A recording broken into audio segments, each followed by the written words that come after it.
ஓடி விளையாடு ஓய்ந்திருக்கலாகாது. அதுக்கு தான் சூப்பர் சரவணா ஸ்டோர்ஸ்ல சம்மருக்கு ஆடைகள் வாங்கும் போது அவுட்டோர் கேம்ஸ் ஃப்ரீ. ஓடு ஆடு விளையாடு சூப்பர் சரவணா ஸ்டோர்ஸ் சம்மர் கோடையை கொண்டாடலாம். புதுச்சேரியில சட்டமன்ற தேர்தல் முடியும் வரை அமைதியாக இருந்துட்டு தேர்தல் முடிந்ததும் சிபிஎஸ்இ பள்ளிகள்ல 2026 இருந்து 27 கல்வியாண்டு முதல் மும்மொழி கொள்கை அமலுக்கு வரும் என ஒன்றிய அரசு அறிவித்திருக்கு. இதனால அந்த மாநிலத்திலிருந்து பிரெஞ்சு மொழி தூக்கப்பட்டு ஹிந்தி கட்டாயமாக்கப்பட்டுள்ளது, அதாவது திணிக்கப்பட்டுள்ளது. இது பற்றிய தகவல்களை தற்பொழுது விரிவாக பார்க்கலாம்.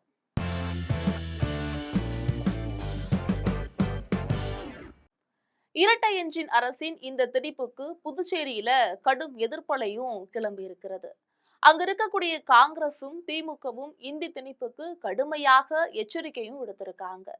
சிபிஎஸ்இ பாடத்திட்டத்திற்கு எதிராக மிகப்பெரிய போராட்டம் நடத்தப்படும் என இரண்டு கட்சிகளுமே அறிவித்திருக்கு. தமிழ்நாட்டை போல புதுச்சேரி யூனியன் பிரதேசத்திற்கு தனியாக கல்வி வாரியம் கிடையாது.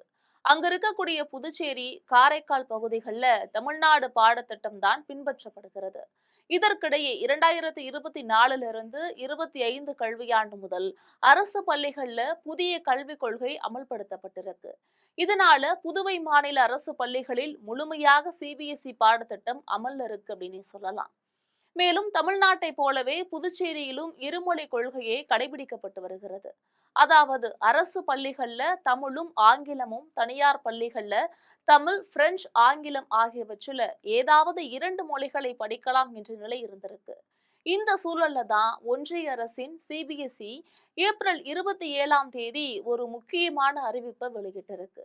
அதுல 6ஆம் வகுப்பு முதல் இனி ஆங்கிலம், இந்தி, தமிழ் என மும்மொழிகளை மாணவர்களுக்கு கற்பிப்பது கட்டாயம் அப்படின்னும் அறிவிக்கப்பட்டிருக்கு. அது மட்டுமில்ல, இந்த உத்தரவை 7 நாட்கள்ல, அதாவது மே மாதம் 3ஆம் தேதிக்குள்ள நடைமுறைப்படுத்துவது தொடர்பாக பதிலளிக்க உத்தரவிட்டிருக்கு. இந்த அறிவிப்பு புதுச்சேரி மக்களிடையே கடும் அதிர்ச்சியை ஏற்படுத்தியிருக்கு. இந்த உத்தரவுக்கு புதுச்சேரி காங்கிரஸ் கடும் கண்டனத்தையும் போராட்டத்தையும் அறிவிச்சிருக்காங்க. இந்த நிலையில அந்த கட்சியோட மூத்த தலைவராக இருக்கக்கூடிய நாராயணசாமி வெளியிட்டிருக்கக்கூடிய வீடியோவுல புதுச்சேரி மாநிலத்துல தாய்மொழி தமிழ், இணைப்பு மொழி ஆங்கிலத்தை தவிர இந்தி திணிப்பதை காங்கிரஸ் ஒருபோதும் ஏற்றுக்கொள்ளாது என்றும், ஏற்கனவே இந்தி திணிப்பை எதிர்த்து புதுச்சேரியிலும் தமிழகத்திலும் கடும் போராட்டம் நடந்த நிலையில இந்தி திணிப்பு கைவிடப்பட்டிருக்கு. தற்பொழுது மோடி அரசு இந்தி திணிப்பை நடைமுறைப்படுத்த முயல்வதாக நாராயணசாமி குற்றம் சாட்டியிருக்காரு.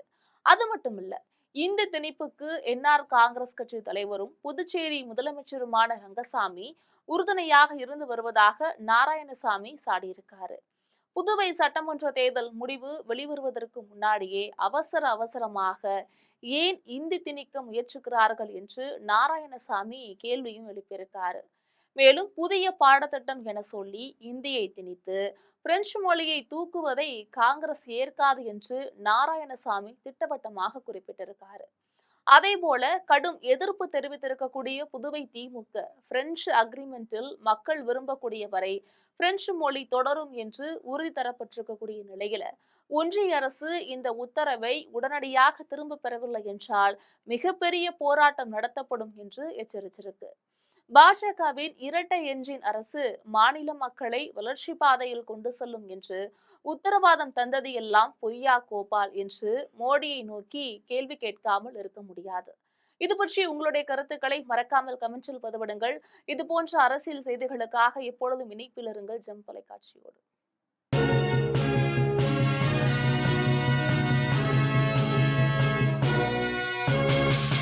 உடனுக்குடன் அப்டேட் தெரிந்து கொள்ள ஜெம் டிவி தமிழ் ஆப்பை இன்ஸ்டால் செய்யவும். ஓடி விளையாடு ஓய்ந்திருக்கலாகாது. அதுக்கு தான் சூப்பர் சரவணா ஸ்டோர்ஸ்ல சம்மருக்கு ஆடைகள் வாங்கும் போது அவுட்டோர் கேம்ஸ் ஃப்ரீ. ஓடு ஆடு விளையாடு சூப்பர் சரவணா ஸ்டோர்ஸ் சம்மர் கோடையை கொண்டாடலாம்.